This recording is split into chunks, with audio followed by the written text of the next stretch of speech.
Your mental health, guiding your kids through this spooky and sometimes sinister Halloween season. Here with advice is Dr. Erica Lee, a psychologist at Boston Children's Hospital. Good to see you, Dr. Lee. Hey, Dr. Lee, it's great to see you. So question one, it happens every October, almost overnight.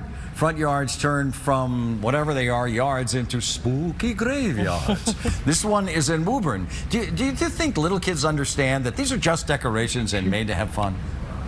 Yes, actually, most young children can't quite tell the difference between what's real and what's not, especially when you're thinking about things like exaggerated faces, costumes, some of these highly realistic decorations like you're showing us. Those can be pretty scary and overwhelming for little kids. It does help for parents to remind them this is just pretend, and then try to make Halloween sort of more of a silly and fun experience rather than a shock you kind of experience, which can be confusing for them and also make them feel out of control. A lot of times for our little kids, it helps to stick to the more cheerful fall activities. We have a lot of them, so visiting the pumpkin patch, taking a hayride, wearing a cute costume. And if you are going trick-or-treating, maybe you stick to the houses with the happier decorations. Right. That makes sense. What are some of the ways, though, the not so scary ways to introduce a young child to, say, you know, a vampire, skeleton, all those kinds of typically kind of scary decorations out there? Yeah, absolutely. So parents, you can do this thing that's called gradual exposure, which is exactly what it sounds like. Slowly introducing your child to something that's scary, but giving them some choice and control in the process. So an example for a skeleton, for example, that's one of the things that you named, is that first maybe you read about a friendly one in a children's Halloween book. Maybe you let them hold and play with a decoration that you have at home. They can put on skeleton pajamas. And then you can have them gradually walk towards the life-size one that's hanging out on your neighbor's lawn. Right.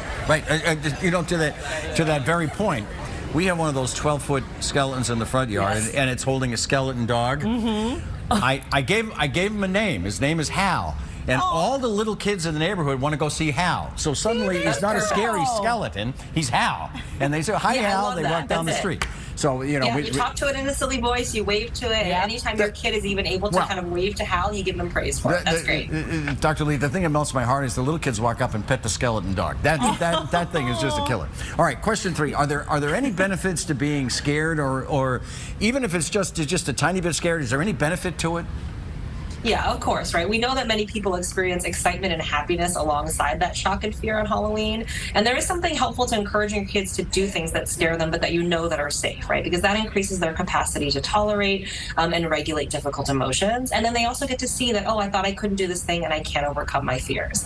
I think about it a lot with my toddler who is obsessed with peekaboo right now. You know, it's a little frightening, but it's also quite delightful to be surprised, especially when they know that they're safe. And there's a reason they like playing it over and over, even though they're a little bit scared.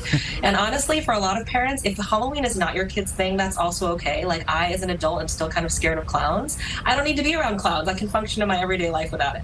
Yeah, that makes sense. Dr. Lee, thank you so much for your advice, as always. What are you going to be for Halloween, Dr. Lee? Have you decided? I'm not doing anything, but my son is going to be the MBTA. Oh, that's good. Very good. Very good. Thanks, Dr. Lee. Take care.